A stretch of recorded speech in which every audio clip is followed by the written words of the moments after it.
Hey Jekyll, what are we learning today? Okay guys, so today we're going to be talking, oh, I never changed the number on the slide. How awkward. This is the first main lesson. It's the first main, the other one was 0. Yeah, so today we're going to be talking about REST. For those of you who don't know what REST is, it stands for Representational State Transfer, which we're going to talk at the end about what that actually means. But the point here is that REST is this thing that uses HTTP. I like to say it uses it to the fullest. That beforehand we had this whole approach to web design that used mostly gets and occasionally a few posts. But HTTP is a spec for actually sending out messages across the internet to servers and getting responses. It has a lot more than just get and posts. And we want to kind of talk about what HTTP is. So it's basically just this protocol. Think about what happens when you ask for a server, right? You ask for a page. If I go to Google or Facebook, I type it into the browser, and then my browser kind of negotiates with them, give me this page. And the way it does it is actually it opens up this thing called a socket, which is just a connection. You don't have to worry too much about how it works. And then it just starts in plain text telling them, hey, Google, I want to get the main page. And then Google responds in plain text and says, here's what the main page looks like. What's the next one? So, what does this request actually looks like? I've said that it's actually just plain text. And if I were, there's this little website I found called Web Sniffer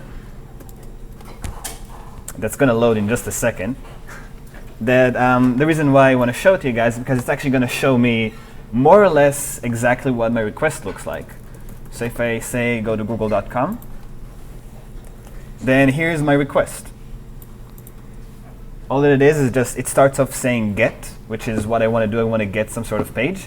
And then this slash over here is what part of the page I want. Just, I want the root of the page. And then there's this HTTP protocol and all sorts of other information, like what host I'm trying to connect to. User agent is a cool thing to learn about. Cache, etc. And an interesting thing, though, is how different do you guys think a post request is from a get request, right? Two different things, they have different purposes. But if I were to just duplicate this page and change it from a get to a post, then you can see that the difference, except from the last two lines, which are the actual content that comes with the post request, the big difference is that the get over here changes to a post. And that's actually how web servers are kind of designed. They're designed to listen to the first word that comes in through a connection. And then based on that, they do this whole switching on, are they asking me for a page? Are they giving me information? Do they want me to delete stuff? And so forth. And all of this is part of the HTTP spec that came out long before the idea of RESTful web servers came about. But it really wasn't until we started seeing web servers that we actually had this approach to using all of these parts of HTTP, and that's what REST kind of tried to solve. So we already covered the difference between post and guest, and yeah. And what REST does is it kind of uses HTTP to the fullest with the purpose of managing virtual resources, right? And that's actually part of the official definition of REST, that you have those virtual resources that could be any sort of thing, right? It could be a representation of physical objects. Like if you have a bookstore, you might have a virtual resource for every book, and people could go onto your website and they could get a list of all the books. And they don't get the actual books. You don't go to their house and here are all my books. You would just give them representation of what each book is. And that's part of why we call it REST, representational state transfer. That's sort of the representational part of it.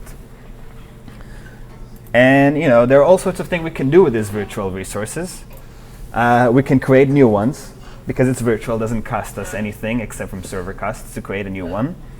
We can read all instances or just one of them, which basically means I want to see what books I have in my virtual library, or I want to see all the books I have, or just one of them, get more detail about that specific one.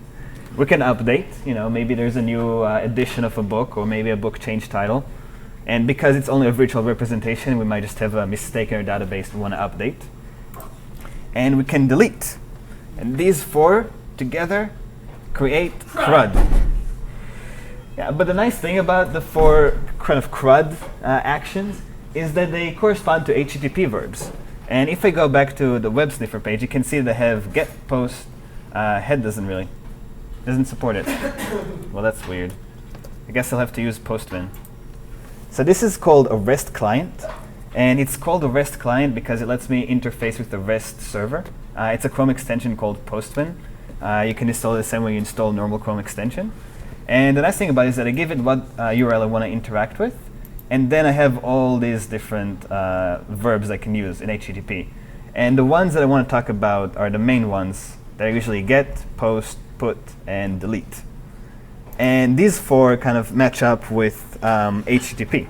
And this is actually when I want to start coding. So I'm going to go ahead and switch to my WebDev folder. Oh god, can't read that screen. Okay. And let's go ahead and switch to my live presentation folder. Make dir lesson 04. Abort. There we go. So, would you guys want me to make this text bigger? Because I can do it. In fact, I'm already doing it. Let's make it 11. Whoa. Better? One more. One more.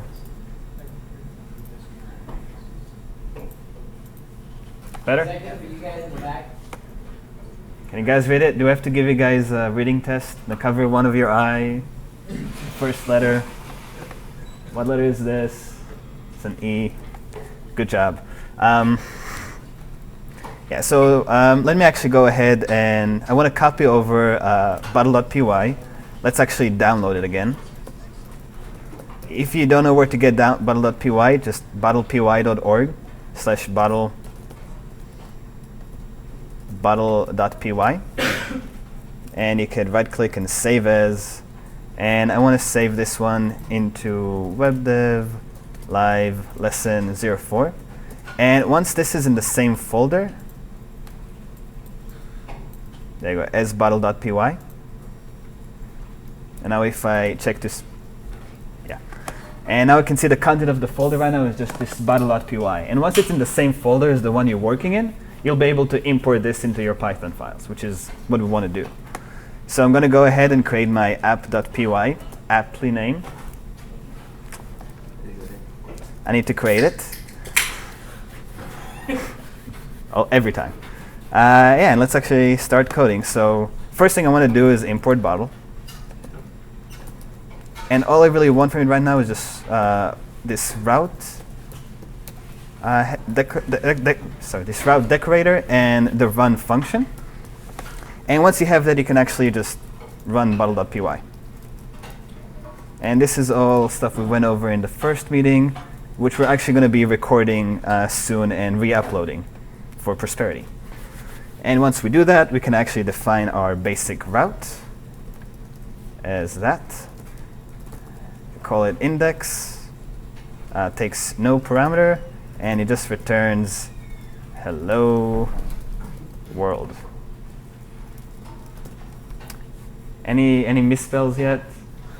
Well, you did say prosperity, we didn't say posterity. Posterity? Yeah. I've been saying prosperity all my life. This is bad. Thank you, though. You could have said it like a year ago, probably. And let's actually run it before I show you guys that it's running. Python. So I'm just going to run it with Python. It's called app.py. There you go. It's running on localhost 8080. There we go, right? Hopefully you guys have been here, was it 3 weeks ago when we went over this? If not, soon enough you will be able to catch up. But for now, this is magic, unless you've been here. Are you doing which version of Python are you using? This is 3. Okay, Yeah. just making sure. So we are using Python 3 since we learned that that's what's being taught in 13.01 nowadays. Who knew, right? Okay, so what I want to do now is what I talked about earlier, which is this idea of a digital library. It basically just keeps track of books. And it's going to be very simple. All it's going to do is keep track of books by keeping their book name. And I'm going to do this by making a new list, which is why the primer today was about lists. So I have this new list I'm initiating. I want to start putting books in it. Like, here's a good book, Lord of the WebDev. I love that one.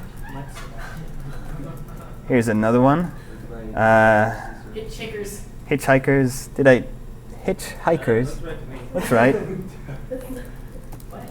Guide to WebDev. You know what? To the WebDev. And how about WebDev? The good parts.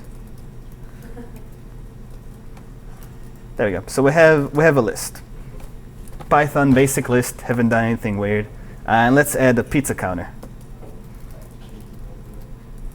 Why is there a pizza counter? There shouldn't be one. Just messing. And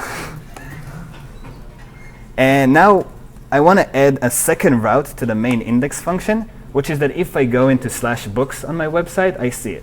And this is basically a concept of REST, which is that if you have a word in your path, like books or users or post, that represents some sort of resource, just searching for that, basically putting that word as a plural, would be how you get a list of everything that's available.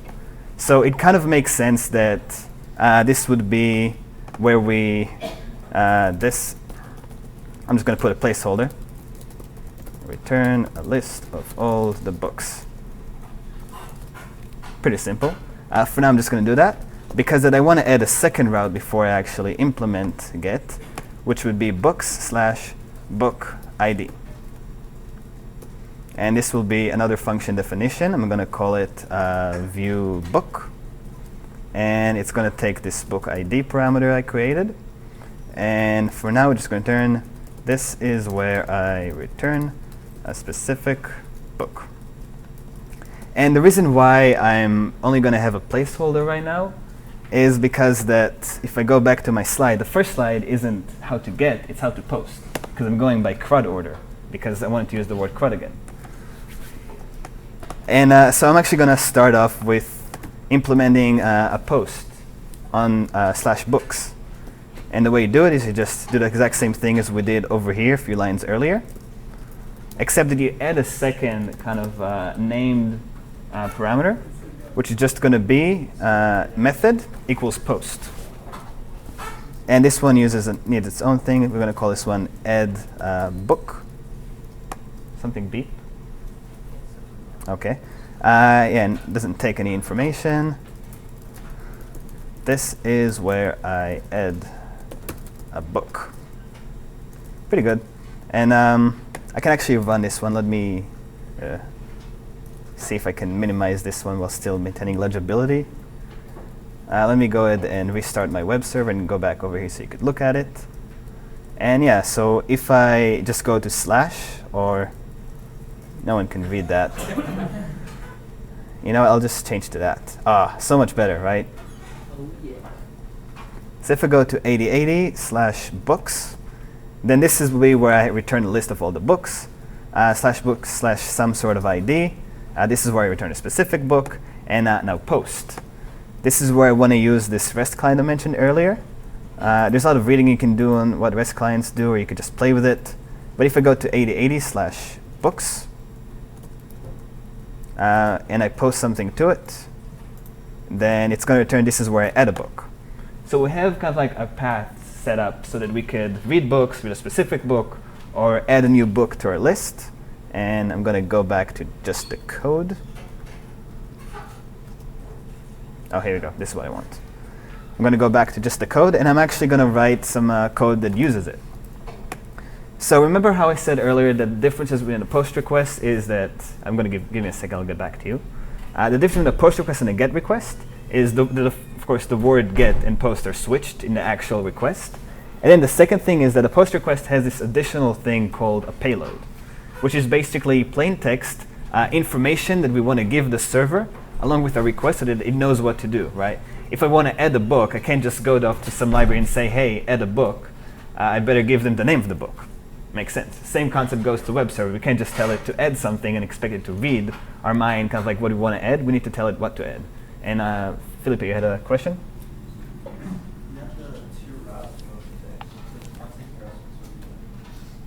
What was it? Can you say it louder?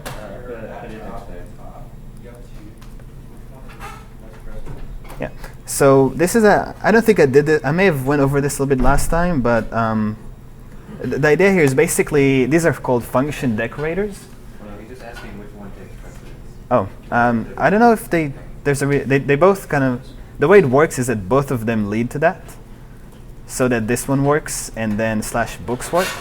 This is just a way to define multiple routes that go with the same function. Yeah. Those of you watching this at home, you may have not heard the question. The question was, which one of these two routes which one of those routes takes precedence? The answer is there's no precedence. They just both define different routes that could be used with the same function. Okay. Yeah, so going back to post has a payload, and we actually have access to this, because usually post would be formatted in a way called, basically, what's called URL formatted form, URL encoded. Okay, there's this established format for data that you give in post called URL encoded format, and we have access to anything that uses that format as request dot. Give me a second. I'm gonna look it up. There you go. It's going to be under request.forms.get, and then we give it the field name. And basically, if there is a form that has the field name title in it, it's going to go ahead and read that value right now into Python, and we could save it into a variable, like the book title will be whatever in our request form is called title. And let me show you guys what this looks like on the other hand using my REST client. And if you guys are kind of trying to do this on your own computer right now, don't worry about having a REST client, because soon enough I'll show you guys how to do this from the browser. But basically, I'm sending a post request to the URL/books, and I have this form data. This is form encoded, but both of those should work just fine. And this is the name of the field I'm working with, and the value should be, what's a good book? Who has read a good book? I know, Splinter Cell WebDev. Sorry, I gotta give people credit, I guess. Tom Clancy's Splinter Cell. Yeah, so this is one kind of workaround into not having a working form right now. But what I want to show you guys is that I have access to all this information that's coming in through request.forms.get, and now I can actually interact with my list over there called books, and say books.append. And then I want to append this book title to my list. So if we were to submit the request with Tom Clancy's Splinter Cell WebDev, it will be received by this function. It's going to be saved into the variable book title over here. And then it's going to be appended into my books variable. And now what I can do is I can go ahead and redirect to the main page. And what that's going to do is I'm getting a post request. But by calling redirect, it gets changed into a get request, and the route for getting books is just this index. I do need to import redirect, by the way, since it's a part of model.py, and I am using it over here. Okay, so let's actually make another small modification, which is I don't want to return the string for books. I want to actually return what books I have. And this is going to be, I believe, the format in this is taking the separator and then calling join on books. And does anyone here know what the join function does? Yeah. Those of you who don't, this is just a string that has a comma and a space in it. By calling .join on it and giving it an array, it's going to take all the elements of the array and convert them to one big string, where each one of them is separated by this comma space in between them. So this is actually a pretty convenient thing to do if I just start off my server, go back over here, and now when I do /books, it gives me a nice list of all the books. Lord of the WebDev, Hitchhiker's Guide to the WebDev, the good parts. And if I were to submit something new into /books, like Tom Clancy's Splinter Cell WebDev, I get a response, but I can refresh this one. Wow, was the response an error? Request is not defined. Forgot to import request. You know what? For the sake of simplicity, import everything. Yeah, so now it's actually going to work. You guys are going to be so impressed. Oh god, why is it loading so long? I don't know. Okay, well, it worked. Tom Clancy's Splinter Cell WebDev. I can even be like, oh god. What was it? The what? I like that.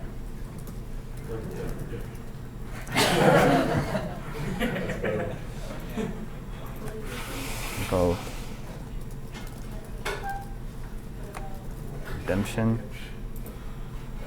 Yeah, and now I have all of those in my list, and because they're all saved in the list in memory, when I access this page, my /books, it just lists them. Okay, and so now we have post implemented. We can create new ones using post. And the second thing is read them represented by get. Basically, get is the HTTP verb that corresponds to read. And we already actually implemented one of those to some degree. We have this basically reading all the books. And we want to have a function that returns a specific book. And you see I have this book ID over here, which is actually pretty convenient. But I can do slightly better, actually. I can use this thing, part of model.py, which in addition to just specifying wildcards in my domain, I can specify what type these are. So I can say that book ID is an int. And now if it's not an int, it's going to give me some sort of crazy error. I actually haven't tried it on my own. I just always pass it perfect information, right? Makes sense. But what happens now is that book ID will no longer be a string. It will be an integer. And this function is going to be called with it, so I have access to a very convenient integer. But I do want to run a little bit of testing, and I want to make sure that this integer is less than the length of books. And I want to do this because if it's beyond the length of book and I try to show them a book that isn't in my list, bad stuff is going to happen. So I'm just not going to do it. In fact, if that happens, I'm just going to abort with a 4 of 4. And this is actually basically because the if statement always has a return inside of it. It's OK for me to put something that would end the function, like an abort, outside of it, because either the if statement is taken and I return some sort of value, and this abort line is ignored, or the if statement is not taken and goes to abort. And I can actually give you guys an example right now. If I go to /book/ all this stuff, error 404. I guess the list isn't big enough yet. Oh, on the other hand, if I go to /0, this is where I return a specific book. So let's actually return the specific book.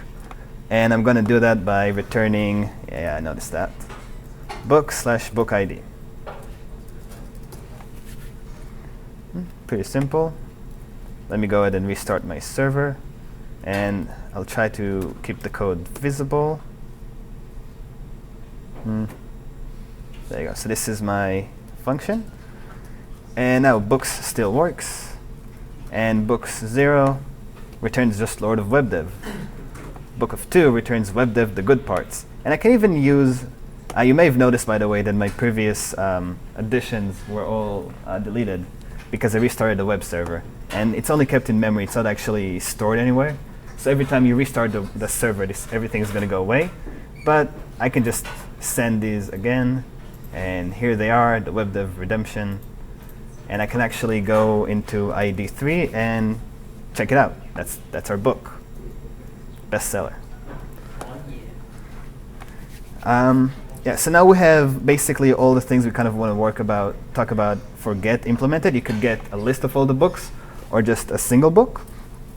But we can actually do a little bit better. And what I want to do is I want to include, I want to basically, talking about the /books.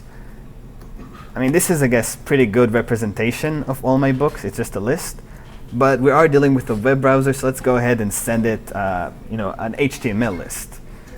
And we're just going to have HTML equals, and this is a dirty way to do it. I know later on we'll talk about nicer ways to do it. But I'm going to iterate over all my books for each book in books. I want to add to HTML. What do I want to add to it? I want to add to it an li element. That's just going to be the book title. Let's do it a little bit nicer than that. %s. Okay. Book. And now over here we can return, instead of just this join, we can return the HTML for the page.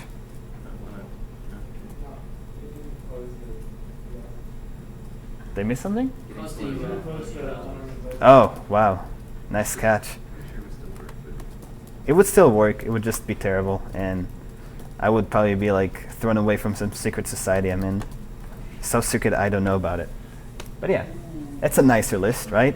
If we were to add to it, it gets added in a nicer way. But now that we're using with, now that we're sending in kind of like this semi-HTML doc, let's actually go ahead and add a form to it. So I'm gonna call this one. Let's make a long string. Call add book form. It's gonna be a long string like that, and I'm just gonna inline some HTML. The action is /books, and the method is get. And I want to have an input. Type is text, and the name would need to be title, like that. Line break, always fun. Who said that? Nah. Submit. Value equals add book. And this is just some basic HTML. If you are unfamiliar with it, I encourage you to go into your typical Google and type in HTML tutorial, and whatever you click over here is good. Probably. And now, before we actually send over this HTML response, I just want to add this add book form to it, like that. And let's restart the server and see what happens. So this is what we had beforehand. And now we have a nice little box over here and a book, and a button, not a book, that should probably have a space in it. Yeah, maybe. Good catch, by the way. Deckel, you get a PHP hammer. Let's add something, right? How about, I like that. Have a good one. Have a good one. Okay, I have to type it up. you want to type it. I got you, I got you. You don't know what I want.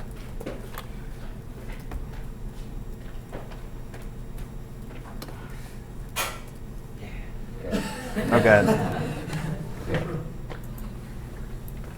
Got this.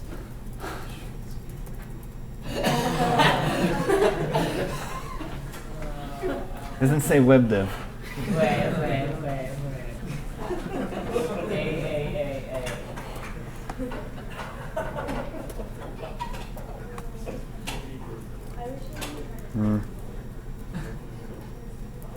Oh, God. What was it? Option, caps, escape. Okay, good fun. But yeah, now we actually have something sort of usable, right? I can add things to it, like the infamous gibberish. Oh, God, that was bad. All sorts of things, and if I wanted to look one of them by ID, I can do that. We're Georgia Tech, we can do that. Yeah, I had to do it. Yeah, it's actually pretty good. And for now, let's just leave it at that. What I want to talk about next would be update, represented by put.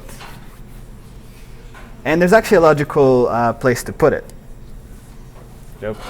It was a pretty good pun. So this is the page representing just the fifth element, identified by ID 4 over here.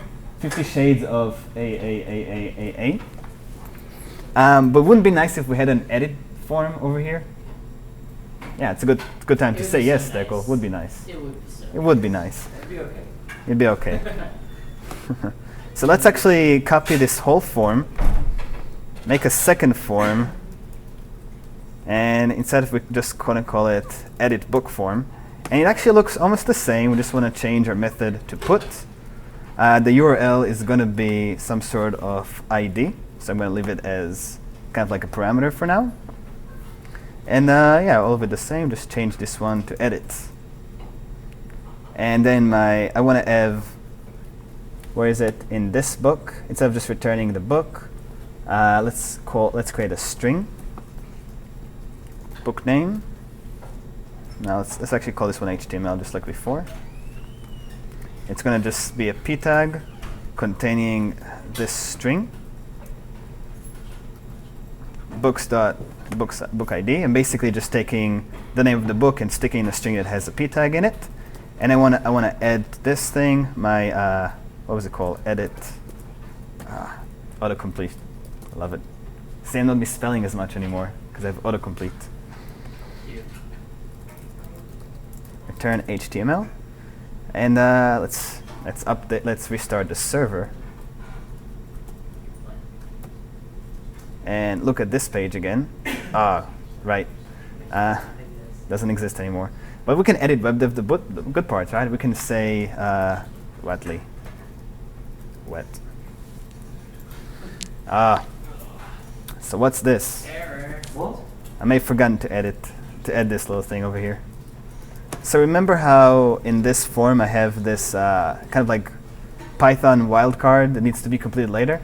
You can actually do that in just a normal string, so long as you later remember, which I didn't, to actually use the same operator to edit it. And what's it called? String. There's a term for this. What? Formatting. Yeah, string formatting. I forgot the word formatting. This is just called string formatting. You can search it like this. Oh, look. Common string operators. Maybe the word formatting is going to be over here. Whoa, there's a whole category in how it works. Nice. So don't ask me about it. Look it up. Does it? Yeah. We'll get to that at some point. It's going to come up. It'll be funnier if I don't look it up. So now this should probably work correctly. Right.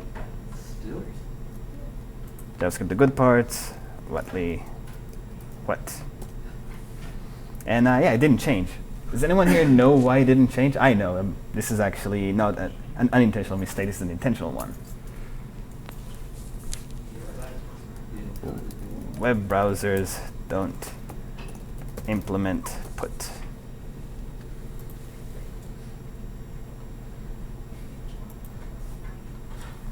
So that's the thing. So REST uses not just get and post. It also uses put and delete, and you can even use head and so forth. But web browsers actually don't implement those. Why? I actually looked it up at some point. Here's why. Look it up. But how do we get around it, right? So there's a thing called method override where we kind of have this workaround for telling web browser, I know this is a post request, but trust me, it's a put request. And that's something that's usually done with a thing called a middleware. But let's not worry about that. Instead, I'm just going to do the kind of like the stupidest of all workarounds. And I'm going to implement a new route. And instead of just making it /books/ this book ID, like I did earlier, and then method would be put. So this would be the route for editing a book, because I'm using the put, which means edit, and I'm specifying which book ID I want to edit. But I'm going to do something else. Instead, I'm just going to cheat and say /put books book ID, and the method will be post. This way, a browser would know how to handle this in a form. And it means that I need to modify my edit book form to correspond to that. So it's going to use post. But over here, it's going to say put. So this is the modification I did to the line. Let me use lowercase. I just changed the form action for my edit book form. And then this is the new route I'm creating. It's /put /books book ID, and it's going to be post. So I'm making a post request, but let's just pretend it's a put request. I know, it's bad. This is our hacking around a hack that browsers have put in because they're bad. This is going to be edit book function. It's going to take a book ID. And it's actually going to look very similar to what we do for post, which is right over here. So we want to find this book title. The new book title is going to be given to us in a post form, just like before. And then we want to go, and only in the case that the book ID they provide us, I'm basically copy-pasting the line from above over there, if the book ID is within our length of books, we want to go and say books, book ID should be whatever the new book title is. And after this, we want to redirect the user to the corresponding page. And this page is going to be /books. And it actually makes sense because we were on this page to begin with, the view book page, it makes sense to redirect to the same page, right? So it's just going to be /books and /I. And the parameter is going to be book ID. Basically, we know what ID this request came from or what ID this request was for. So we want to redirect to /books/that ID. And I'm going to restart my app. And now if I watch this, and if I haven't made any obvious mistake, what? /put books.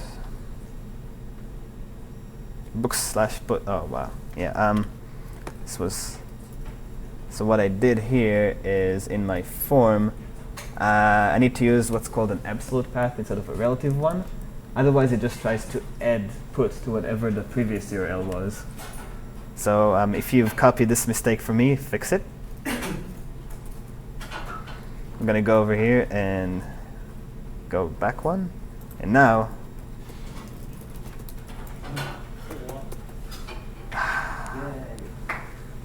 books, have I not changed it? I've changed it.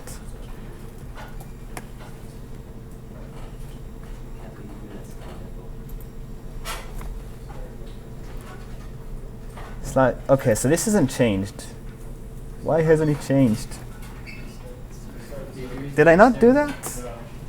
Okay, I thought I did. I was pretty sure you did. Guess I didn't. Maybe because you went back a page and cached it. Yeah, I hate cache. It always does that. 500 internal error. Wow, this is worse. Luckily, when we get an error, it's going to tell us why we got an error, usually. In handle, return route. This is a bad error. Okay, unordered type, string to an int. Okay, I know what the error is. Put. The problem here is that I called for book ID, but it's a string. I forgot to tell the server it's an int, like I did before. I'm going to blame this one on Fender. Now I'm going to refresh to make sure I get the new version. Okay, I guarantee you guys this is going to work. Ideally, yes it did. That would have been embarrassing. Yeah, but now we have this list. We can add another book to it, like Adam. I ran out of WebDev puns. I'm just using people's names. Yeah, no one likes Adam. Sonic is so much better. There you go. Pretty useful. And that kind of covers what we want to do for updating. So we only have one thing left, which is delete. Does anyone know what delete is represented by? It's a good one. Delete. So for once, the CRUD verbs match up with HTTP. So it kind of makes sense for delete to be the method for deleting. So let's just do our typical thing, route. And what do I want to delete? I want to delete one of the books, so it makes sense to have book ID. Also makes sense to make sure it's an int. And the method should be delete. Now, is this going to work? Do browsers implement delete is the question. And the answer is no. Delete is not implemented. So this would actually work with my REST client because it's capable of sending delete and puts. But because we're not going to be using that, I'm just going to go ahead and use the exact same hack. And I'm going to say delete/books. And the method is going to be post again. Actually, we can use get for this. So the main difference in this case, because we don't have access to delete and put, is that we want to update, we use post. Because it makes sense, we need to send some sort of updated information. You don't just tell a library to update a book, you tell it to update it to the new title. Delete, on the other hand, it's enough for me to tell it what book needs to be updated, which I'm doing because I have this book ID parameter. I'm not going to tell it how to delete it, and I'm going to tell it what to replace it with. I'm just saying delete this book. So I'm using get because all I'm doing is I'm telling it what to act upon, not telling it how to act upon it. And those are kind of like the distinctions we really use between get and post. And the more you use it, the better you'll get at figuring out when to use put and when to use post and when to use get.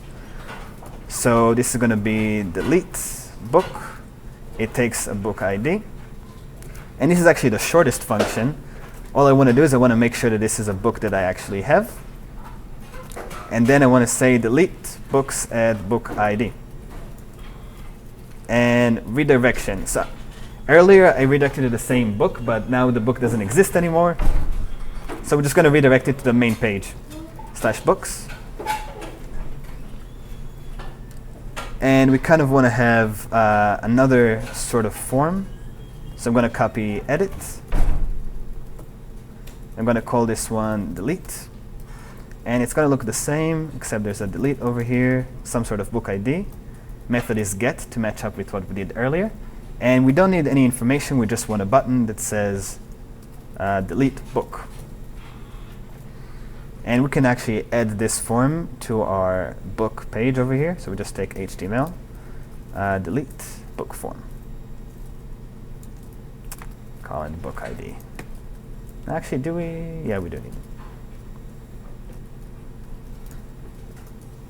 OK. This is totally going to work in the first try. I can feel it. Not in Sanic, though. Sanic is bad. I have WebDev the good part. It's a pretty good book, by the way. Can edit it if I wanted to, or I can delete it, and it's gone. I can go into Lord of the WebDev, and I can delete it. And I'm running out of examples. But now there are no more books. I've destroyed all of them. And there's also, so this is a common convention actually. When you delete some sort of URL that represents a resource, it's very important to notice that all these URLs that have books/book ID is actually kind of a unique representation of that resource, right? If you are this server that I just wrote, and I give you guys /book/book ID, that's all the information you need to find that book. Makes sense. So that's kind of like the identifier for the representation of the book. And so when I say delete on something that identifies a specific resource like this, what a server should do is it should delete this one. But there's actually another thing it can do with delete. Where is it? I can also say delete books. And now I no longer have an the path no longer identifies a specific resource. It kind of identifies all of the books, right? /books just lists all of them. So what this does is it actually just deletes all the books. All the books. Can't put exclamation marks, but what if I could? And this is actually very easily done if I just import the global variable books, and then I set books as equal to nothing. And then I can just redirect my request to books.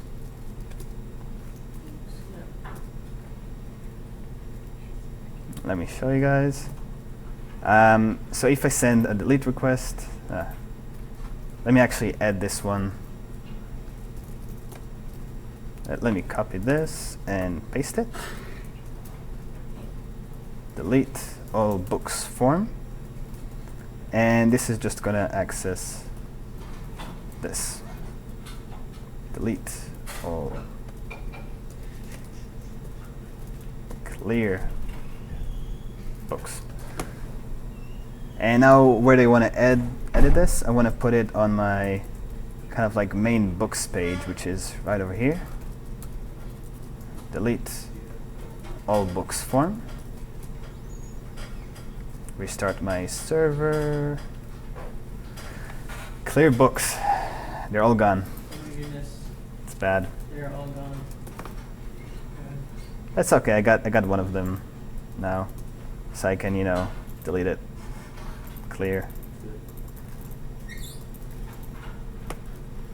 Okay. And this is kind of like the 4 things you can do with it. And there's actually more stuff we can do. For example, when I'm iterating, so this will hopefully not take very long. What I can do is over here when I have /books, instead of using for books in book, I can use for books in enumerate books. And Adam went over this in our primer today. What this does is it changes it. So instead of just going book by book and returning it into the one variable named book over here, it's going to return two variables. So I can do ID/book. And now instead of just ending an li element, what I can do is I can actually make this one a little bit more intricate. Kind of like put this one in an A tag, an anchor tag, add a hyperlink, and it's going to lead to /books/I. Oh god, like that. What? Okay, a lot of you guys said this. I'm just going to give everyone a PHP hammer for being here today. And now the two things I want to say over here are ID, book. So ID goes over here, and book goes over there. And now what's going to happen? Good job. An extra PHP hammer to you.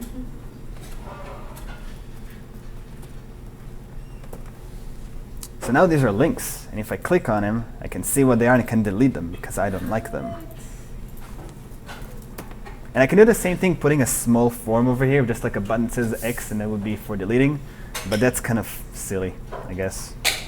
What's a good book? I'm going to make one more WebDev pun. Good book. Good WebDev. Here we go. Good WebDev. Delete.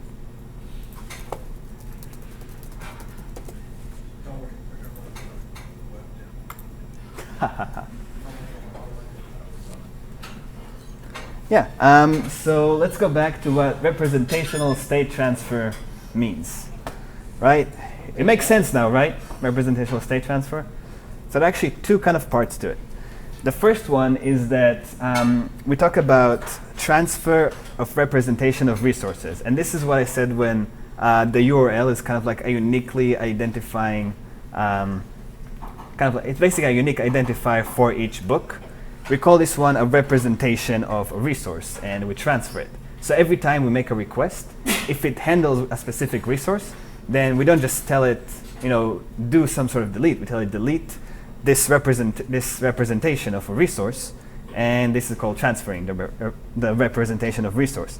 The same thing happens when we create a new thing. We give it what is, from our perspective, an adequate representation of the resource, which is just add a new book with this title. That's our representation of it. And the second part is, go back to that, is that requests only happen whenever we're transitioning to a new state. So when we want the server to change state, if we consider the list of books it has as the state it has and what we're seeing as also a part of the state, then every time we send a request, it's either to change our state so that we look at a different page, or to change the server state so that it has a new element in the list. And that's kind of like where we get the name representational state transfer. But you'll never, ever need to know that. Any questions? Any questions at all? I can do more Tetris tricks if you guys want. I have a question. You have a question? How? Okay. How? How I Met Your Mother on CBS. When are the new season starting? September 23rd. Really? Every single time that I look up when How I Met Your Mother is going to start, it's always a week before it's starting. Every single time for like 3 seasons straight. Should have gotten you to do it earlier then. Yeah, I should have looked it up 2 weeks ago. Excellent. On Monday. I'm sure I answered someone's question with that, right? So what are we doing next? Tetris tricks? Yeah, so the next thing we're going to talk about is the MVC kind of like style of programming web servers, which should be all sorts of fun, I think. I don't remember what next week's primer is supposed to be about. But yeah, come out next week. I'm going to stop recording. How do I do that? And